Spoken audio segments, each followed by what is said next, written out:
Ja- Jared Goff, you are limiting this offense. And I don't know if it was the offensive coordinator last night. I don't know if it was just the defense figured you out, but what the fuck happened? I'm sorry, man. I don't like being wrong with missing on. I don't want like to say, oh, this guy is gonna be really good, and then he gets drafted number one overall, and then this shit happens. Hey, we good here? Good. I'm getting back to work. What's good, Two Shoes, y'all? I want to let y'all know about Two Buddy. We've been partnering with them. There's a link right below this video that you should definitely click on. It's 30% off. Trust me, you want to install that for the growth of your YouTube, whether it's subscribers, watch time hours, tags, all types of stuff. They have all types of stuff. Can't get into all of it because this will go forever. Trust me, hit that link, 30% off. You won't regret it. Install, Placow, your YouTube growth goes boom, just like that. All right, guys, welcome back to the channel. This is our week 2 recap of the NFL season. This is Rob. That's Darren. Let's get right into it. Game of the week, Darren. Game of the week, easy for me. Kansas City versus Baltimore at Baltimore, hands down. Going into that game, they're down Marcus Peters. They're down 3 running backs. What they just came off a big L in Vegas. I didn't think it was going to go down the way it did, especially the way it panned out. I think Lamar threw 2 picks in the first quarter, first half, and you just bounced back, man. It was a great ending. Man, as soon as he scored that last touchdown, I was like, there is no way that they're going to give this ball back to Patrick Mahomes with like a minute so left, drive it down the field. Then Andy Reid made the one blunder out of all blunders. I gotta stop using the word blunder. I'm doing too much chess, so my fault. But the one mess up out of all mess ups was giving the ball to Clyde Edwards-Helaire. I understand you got to run timeout, but you don't take the ball out of Patrick Mahomes' hand. And that fumble was costly, obviously, and the Ravens won that. And I'm happy for the Ravens, man. I know we just beat them the week before, but that was a good win for Lamar. And Lamar, man, oh my goodness, the way he is playing these past couple games. That's my game of the week. I'm glad you picked that game. I think that was a really fun game to watch. Let's talk about Lamar and those jump passes. That's dangerous. Like, I've seen that before, but to be able to do that, like, what do you do it like 3 times that game for big gains each time, making the defense collapse immediately? I think that's really huge.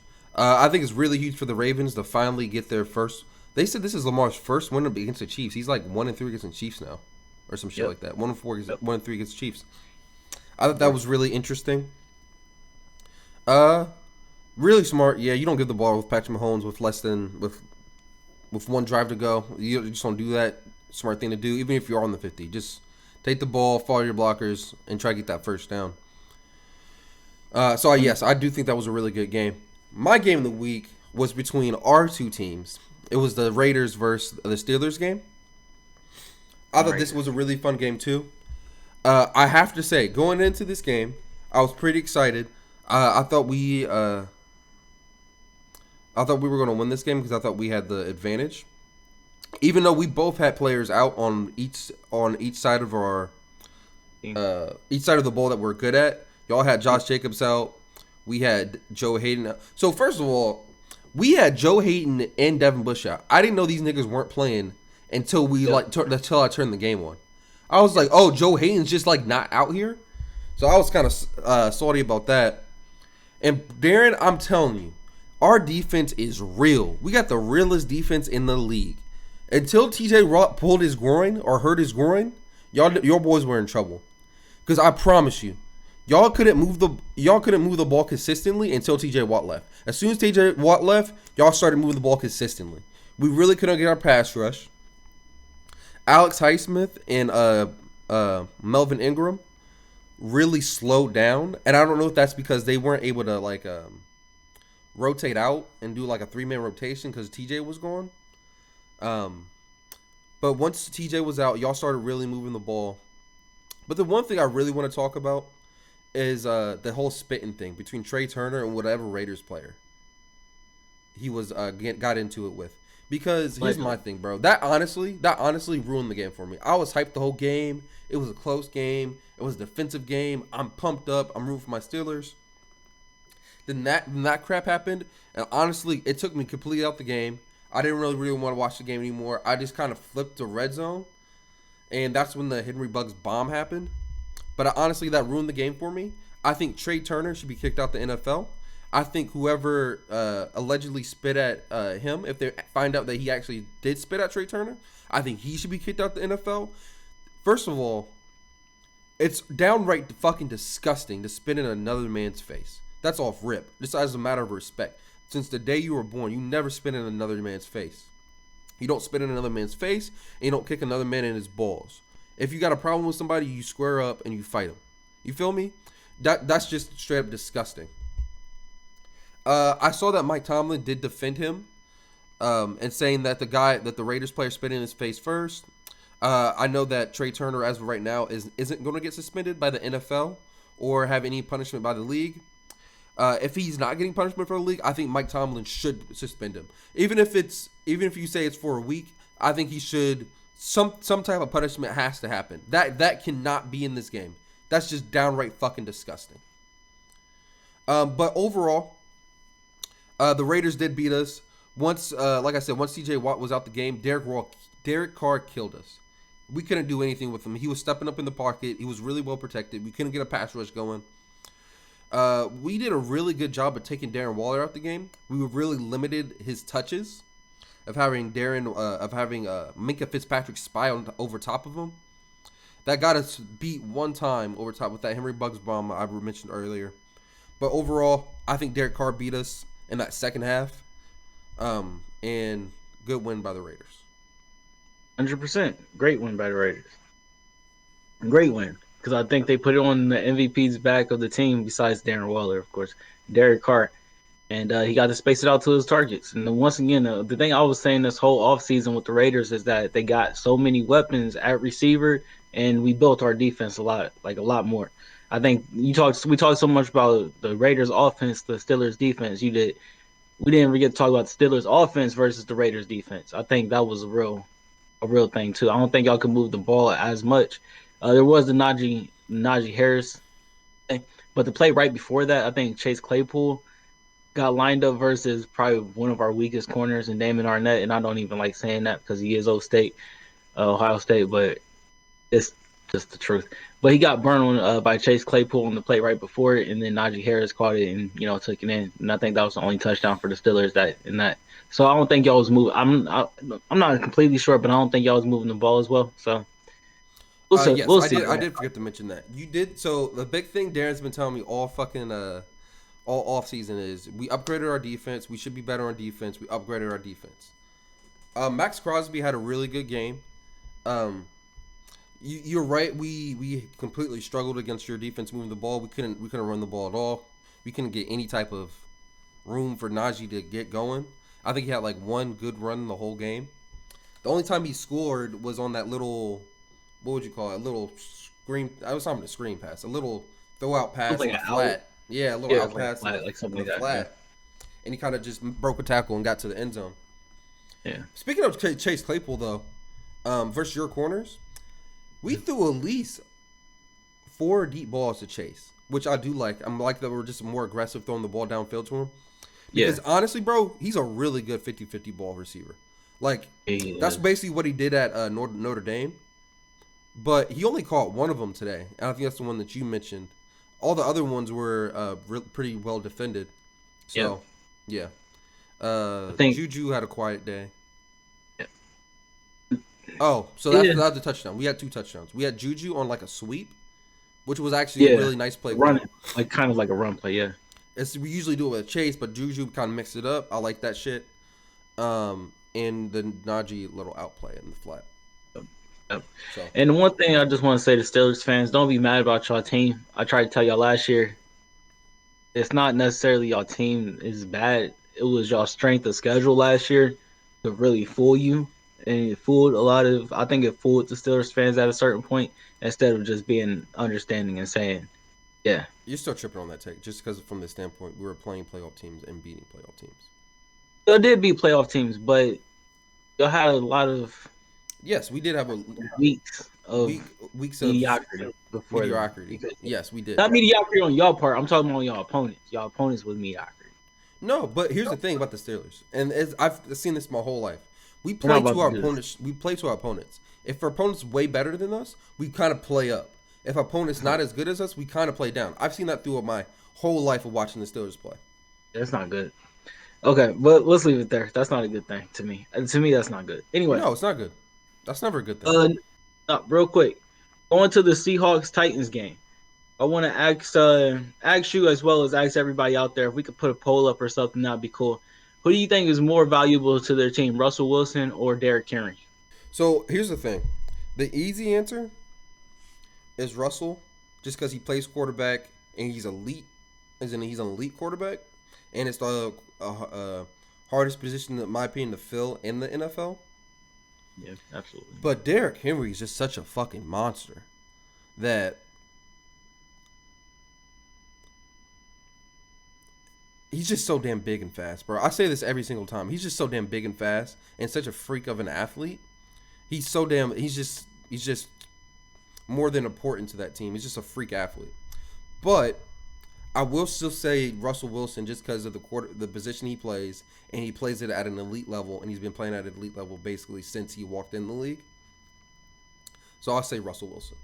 Because I look at it like this, not to cut you off. I look at it like this.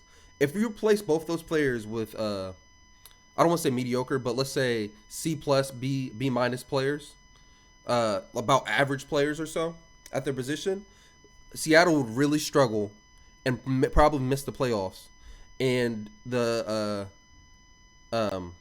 Titans will still have weapons on their offense that they can work with, and you can get away with a mediocre back in the league if you have a good offensive line. So that's why I would go with Russell Wilson. It's just harder to replace that position. But isn't it kind of debatable if the Titans got a good offensive line after seeing them what the Cardinals did to them week 2 or week 1? But we know the Cardinals upgraded their defensive line, and their defensive lines are really good. So you could say that. I know Taylor Lewan or something. Didn't he hurt himself pregame on some bullshit? Or just warming up. Yeah. So that's one lineman that they were missing, like a Pro Bowl lineman. He didn't play well in that game either. So when your superstar linemen aren't playing well, it's not gonna have they're not gonna have a good game. That's just the way the NFL's set up.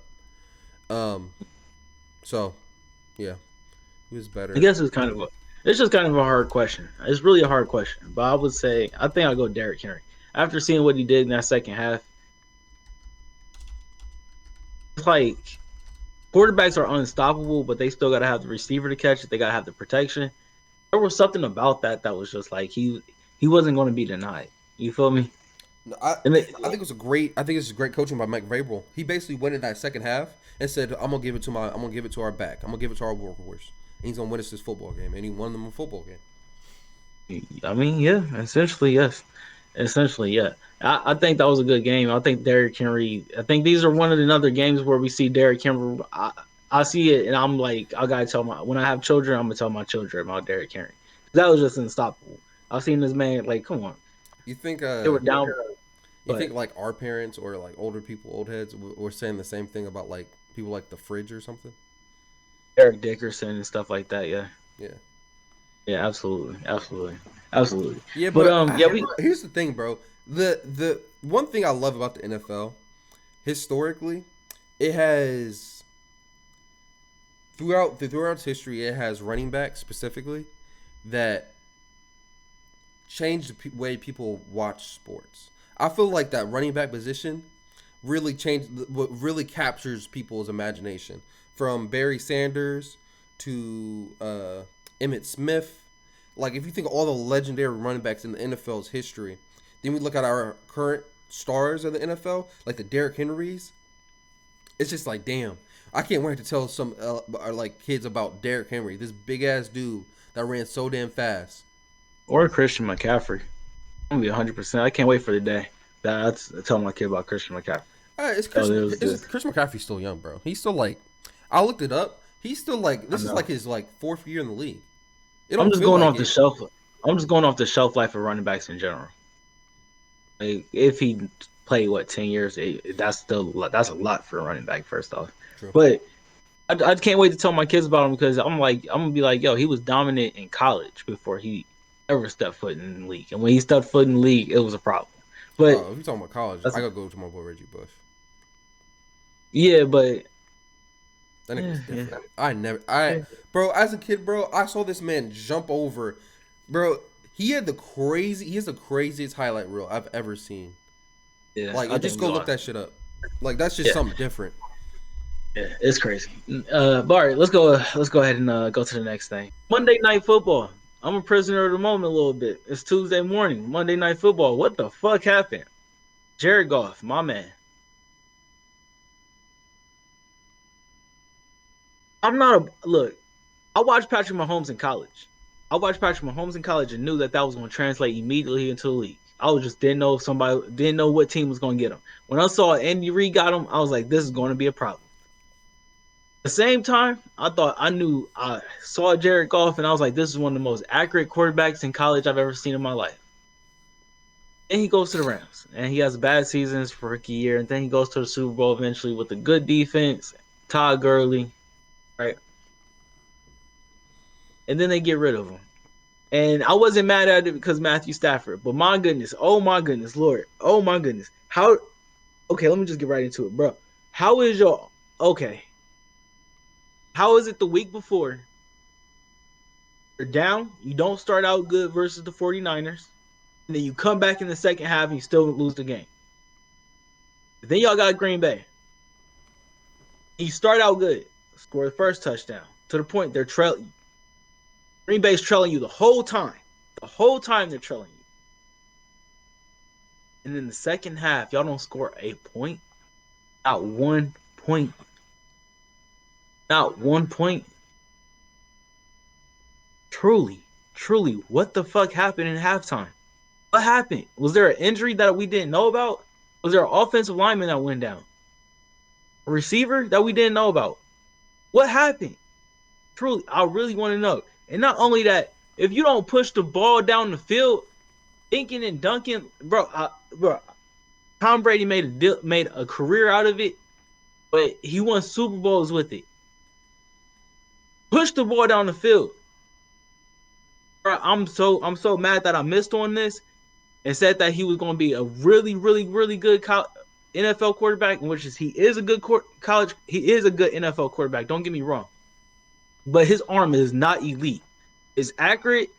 It's not accurate on the run, but in this league, accuracy is the very minimum that you got to do. I'm pretty There are sure. people with no. I'm sorry, Rob. I gotta keep going. Go ahead. There's people with arms like Kyler, Russell Wilson, Josh Allen, Patrick Mahomes, Justin Herbert. I just named 5 off the top of my head that got better arms than you. Tom Brady got a better arm than you. Aaron Rodgers got a better arm than you. Matthew Stafford got a better arm than you. That's 8. I can keep on going, Jared Goff. You're accurate as all get out, bro. But you got to push the ball down the field. You got to push the ball down the field more. It cannot just be to the tight end, to the running backs. Y'all cannot do that with this offense. You are limiting your offense. Because fuck that. Jared Goff, you are limiting this offense. And I don't know if it was the offensive coordinator last night. I don't know if it was just the defense figured you out, but what the fuck happened? I'm sorry, man. I don't like being wrong with missing on. I don't want like to say, oh, this guy is gonna be really good, and then he gets drafted number 1 overall, and then this shit happens. All right, I'm done. I'm glad you chose that. That's actually what I wanted for my what the fuck happened. Um, he played terrible. He just played terrible. I was looking up because he lost the fumble. He got sacked like twice. It says, and he fumbled the ball once. Yeah, I'm assuming they got it back. And the second time they fumbled the ball and they lost it, and they were like right there in the red zone. As far as pushing the ball downfield, I understand why they don't push the ball downfield. They really don't have that big threat downfield receiver. I know they have that. I know they have a rookie that they went to that he tried a couple times. It really didn't work. But as far as your point of Derek Carr not having an arm, you're so right, bro. I saw it yesterday. There was this Jared Goff. I said Jared Goff, not Derek Carr. We got correct. I did not say Derek Carr. No, you said Derek Carr. Jared Goff don't got an arm, but go ahead, take it from there. All right, yeah, Jared Goff don't got an arm. There was this one play he got caught, and he was like going down, and he just first of all he missed his first read. That's the first thing. Intentional grounding play. No, he threw a pick. I'm pretty sure. Oh, okay, never mind. He was like going down, and he threw the ball, like while he was going down, and he had no umph on the ball. Like that umph that Lamar, like that Patrick still has off platform, that Kyler still has off platform, that Aaron Rodgers still has off platform. He does not have that. Whatever it is, he doesn't have like extra joint muscle or something in his arm, because it just doesn't go. It just doesn't have any zip on it. He has no mustard on his arm. It's like every throw for him is so much. He needs his legs, and there's nothing wrong with needing your legs. But I've seen Aaron Rodgers do for a whole year throw while he's in the air. He throws the football while he's in the air. He doesn't use his legs. He just throws, just flicks. Bro, but I don't think I'm being too unfair. Even honestly, Baker Mayfield has a strong arm. Joe Burrow has a strong arm. But here's the thing, Darren. That's why you trade Jared Goff with 2 first-round picks to get Matt Stafford, because he doesn't have that cannon of an arm, and which honestly, it's a little bit of a hindsight thing. Honestly, that's what separates. We named all those quarterbacks. What's the difference with them and all those quarterbacks? Those quarterbacks we consider elite, and they have those type of arms. We don't consider Jared Goff elite, and that might separate him. No, we don't consider Baker Mayfield elite yet. He has a strong arm. Oh, I was talking about like Kyler, Aaron.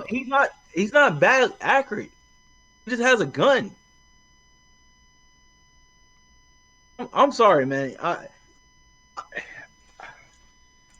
don't know, man. I don't know how much that offense either. I don't mind that whole running through my deep tight end and running back, short plays, try to set it up, make it come close, then take a shot. The Lions got a good offensive line. They got good offensive weapons.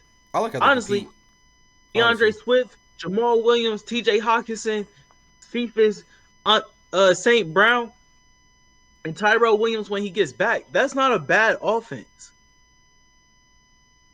If you can't push the ball down the field, you're one-dimensional. We know how to guard you. Every defense knows how to guard you. What are you going to do? I'm sorry to keep saying this, but there's something off with Jared Goff. There's something off. Last year he got injured. It was cool. This year there's something not all the way there. And I understand. Don't get me wrong. We had them losing that game, right? Mm-hmm. I think we had them going. I have them going 0-17. I think. I don't know if I have them doing that, but after maybe some of their injuries, but it's just. You can't compete. You can't come out with 17-14 in the first half and then nothing. That's Aaron Rodgers on the other side of the ball, man. Let's go to the next thing. I'm sorry. One more thing. He made this one questionable decision on 4th and 2, where he went for like an out route instead of going to like the DeAndre Swift, which was like literally. When I tell you this man was right in front of him, standing right at the first down marker for his check down, he was wide ass open. This nigga went to the outside. 4th and 2, missed the ball. Great coverage by the defense, and that's just like, bro, he had some questionable decisions in that second half. Just questionable decisions. I'm worried about him, man. I'm worried about him. Like, if you're gonna be a dink and dunk quarterback, you gotta get that ball out.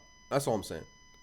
Bro, the defensive line and the offensive line, they're great. They're really good. They got to Aaron Rodgers. Rockers and them, they got to Aaron Rodgers. The offensive line protected Jared Goff very well. They played really well. They said that they were saying that's the strength of the team, and you can see it. You can really see it. It's a clear cut. And what did Tom Brady do? He went to a team that had weapons and was literally one offensive lineman away from being okay. Y'all can protect me. That offensive line is already there. I'm done. I'm sorry. I'm done. All right, for my 60 seconds, I want to talk about Tyrod Taylor. Unfortunately, Tyrod Taylor got hurt this weekend. But, man, I thought Tyrod Taylor was balling in the Houston Texans offense. I thought he looked really good these past 2 weeks in the offense while Deshaun Watson was out. Scrambling the ball, throwing the ball. Actually, I thought he looked so damn good week 1. I put money on the Texans beating the Browns this week. And honestly, bro, they were fighting. They were fighting them all week until then the Browns kind of just broke away with just Nick Chubb just started dominating the game. But I really like Tyrod Taylor. Hopefully he can get back and play for like another team. I thought he played really well. Hope he get back. Well, if I could jump on that, Tyrod Taylor been a good quarterback since Buffalo. He's been a good quarterback. They messed him up with the Chargers with the medical staff. But he's been a good quarterback. He can run out the pocket. He can make the pass. He just always needed the opportunity. I think that was more of Tyrod. Okay, so for my 60 seconds, I'm just gonna go straight to Thursday night football. Okay, so the Giants organization, y'all are on blast, full blast. First off, y'all haven't had an offensive line before Daniel Jones got there. That is so jacked up that y'all still putting a quarterback, any person through that. That is completely jacked up. And another offensive lineman went down during that game with a dramatic, crazy injury. But besides that, y'all decided to go get Jason Garrett from Dallas with this very one-dimensional offense. Open it up. The kid, like, look, one thing I give Daniel Jones, he might have a very bad turnover problem, fumbling, but the boy is athletic. The kid is athletic still. He's athletic than some quarterbacks that would, like. I'm gonna leave it alone. I was gonna say Jared Goff. I'm leave. He's athletic than a lot of quarterbacks. He's an athletic quarterback. Use him in the right way. All right.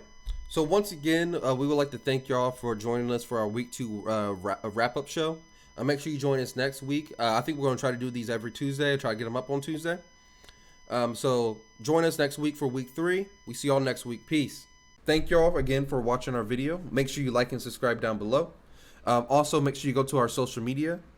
We're on Facebook, Instagram, and Twitter. Also, we're on TikTok. It's at Inspired by Ambition.